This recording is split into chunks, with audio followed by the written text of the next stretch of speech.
Okay, we're going in the second part now for our Mokuroku. We're talking about the knife and distance, timing, and such, and how to protect yourself. So, the first thing we talked about was psychologically how you have to be geared, okay? The second thing that you have to realize is you control that person through controlling their movement. Movement is fundamental. Nothing happens if we don't move, okay? Remember our first scenario? Infinite possibilities. We're two sword lengths from each other. Nobody moves. Infinite possibilities, okay? You have to make that control, and you do that through your timing and your rhythm, okay? And your body placement, okay? There are different theories that good teachers use to teach this, okay? I've heard Indian martial arts teachers teach this as misaligning him, okay? So making him misalign his strike. Okay, I've trained in arts under Sensei Wigington, Sensei Duncan student, and basically you move in a certain way so that you're evasive at the point of entry, and that allows you to get past that point where this and you collide. Okay, in the Bujinkan, you have movements that are very good for people who have experience. Okay, and who know how to apply those from years of fighting, not just a beginner trying to move that way against a knife willy nilly. But okay, all these things come into play because you're working with distance and timing. Okay, and distance and timing, a better word for that is rhythm. Okay, and this is what I'm going to share with you now. Okay,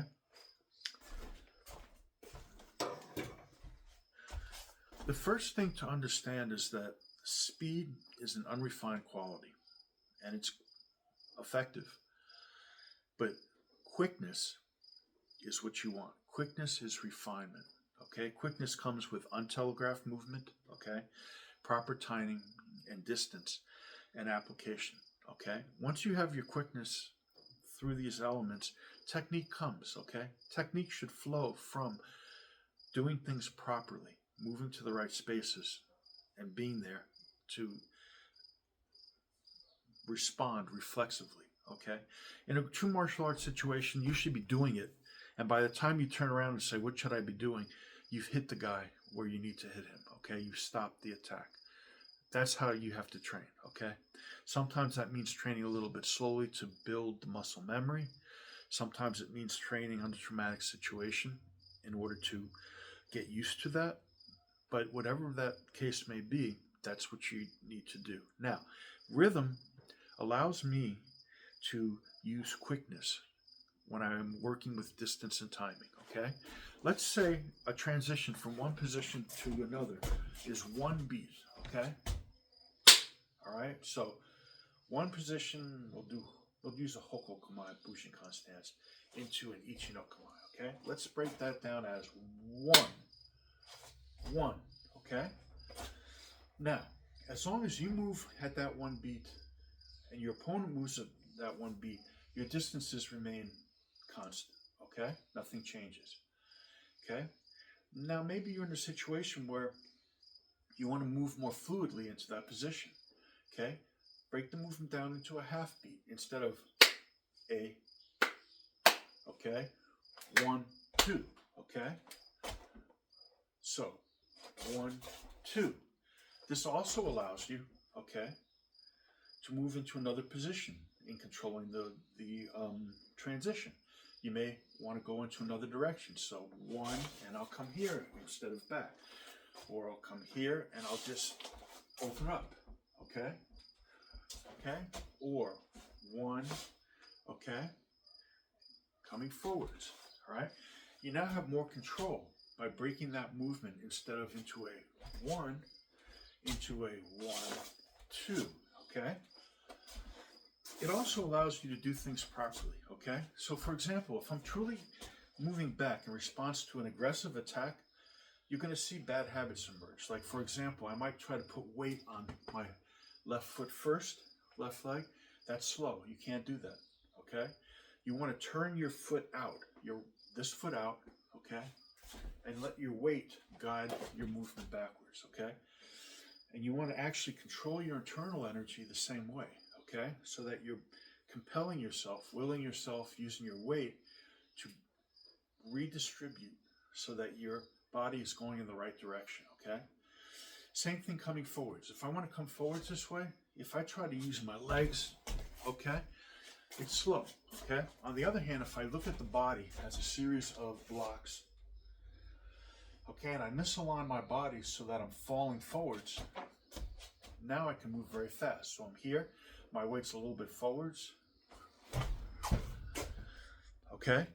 It's a very fast movement because I'm literally falling forwards, okay?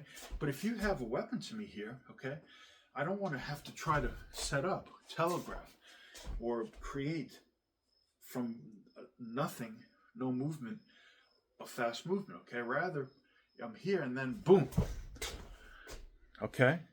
By misaligning my chakras, whatever you want to call it, I'm now creating a situation where I just have to keep up physically, okay, and not fall on my face. Even if you fall down in that situation, you're going to fall on the opponent, which is better than winding up short and being at a distance where now he can carve you up, shoot you, whatever the case may be. Okay, so I'm sharing with you benefits when you deal with controlling your distance, okay? You can use progressively up to about 4 beats, okay? And now you can really start to control your opponent with your movement because you are breaking the movements down in such a way that you can be deceptive in how you move against him. You can control him with your movement and other such things, okay? And that is the goal when you practice this rhythm, okay? You're just practicing basically 1, okay? Then break that down, 1, 2, okay? 1, 2, 3. Don't stop. There's no pause. Okay, it's not 1, 2, 3. Okay, it's moving, keeping control of the movement. Okay, total control of that movement as I go through it. Okay, this is what I want you to think about and practice. Okay, it's very important. Okay, the quality of the movement should look a certain way.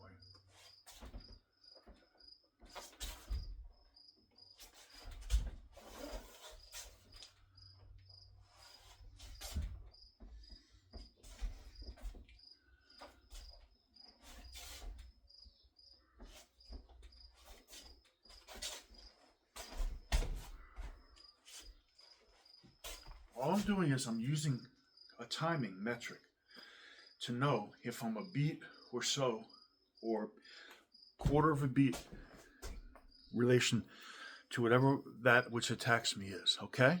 And by controlling that, I'm creating quickness and untelegraphed movement so that when I make my move, that's it, okay? Anyway, we'll enjoy this and practice well. One more time, watch the quality of the movement, okay?